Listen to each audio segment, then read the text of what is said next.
Amazon rainforest is more than the lungs of the earth. For indigenous peoples, it is seen as a living being. But what does that mean to live with a forest that remembers? Beneath this endless green lives an ancient world, where every tree has a voice and every river carries memory. Here, the line between human and nature disappears. The forest is alive and it remembers. In the worldview of Amazonian peoples, the forest is not just a landscape, it is a community of beings.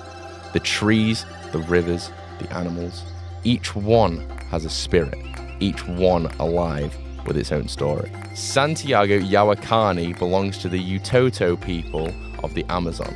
His community's stories speak of creation, balance, and memory, a world where the spirits of plants and animals shape the human soul. Abel Rodriguez from the Nonua community draws the forest as if breathing. Each root, leaf, and river line connected, a living network that holds the memory of life itself. To both Santiago and Abel, the forest is not separate from us, it is us. A vast, sentient being that listens, watches, and remembers. Through his paintings, Santiago tells the story of memory, not just personal, but collective. His people, the Utoto, lived through the horrors of the rubber boom, a time when thousands were enslaved and killed. The forest witnessed this suffering, and Santiago gives that memory form. He paints on bark, cloth, and canvas, materials that come from the forest itself, so the forest becomes both subject and storyteller. The pink dolphins, sacred to many Amazonian tribes, emerges repeatedly in his work. In his hands, it becomes more than an animal, a spirit of transformation, a guide between worlds, and a symbol of the forest's soul. Santiago's son, Remba, carries these stories forward. His paintings bridge the sacred myths of his ancestors with a modern voice. Like his father, he remembers the pain of the rubber boom, but also the beauty that endures within the forest. Together, Santiago, Remba, and Abel remind us that the forest memory is carried through generations, in stories, in art, and in the human spirit that refuses to forget. But memory is not only in the past or in myth. It lives on in those who encounter the forest today.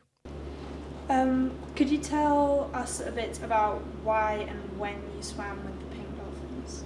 Right. So this was in a trip I had planned. And when was this? About 10 years ago.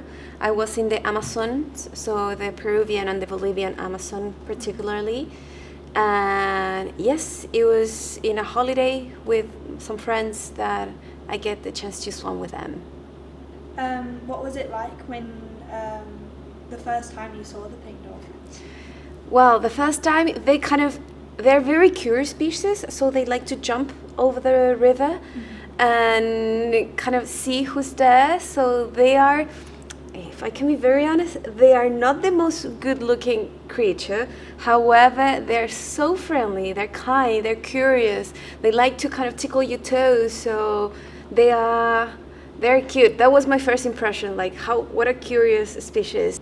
How did that moment make you feel? Like a very simple creature, literally. I was in this big jungle in the river, in the Amazon, which you can hear all the frogs singing, lining, and like on the other side. You feel quite small, and yeah, how impactful nature it is, how loud it is, how healing at the same time could be. How did that experience change how you think about the forest or nature? I think it enhanced my interest in natural landscape and the relevance it has for humanity overall. It's quite curious. I highly recommend to everyone go to the Amazon. The rivers are brownish and they have these different seasons, the wet and the dry season. In the dry season, there's roads or like places where you can walk. However, in the wet season, there's only bridges that connect the little towns. So how magnificent it is to the impact of nature, how much it changes from a month to another one. So I think it enhanced my interest on discovering other natural landscapes. Some indigenous artists like Santiago Yawakani see the forest and animals as spiritual. Does that idea make sense to you after your experience? Oh, definitely. Like, especially after that experience, because particularly the dolphins have a really important, they're very protective of humanity overall. Like, curiously, the crocodiles are scared of them in the Amazons. So humans can swim, they can interact with them, and I think they're quite magical as well. There's many spiritual approach of the communities of the role of the dolphin performs in their society. So it's quite interesting. Yes. When you think back to that moment now, what stands out most in your memory?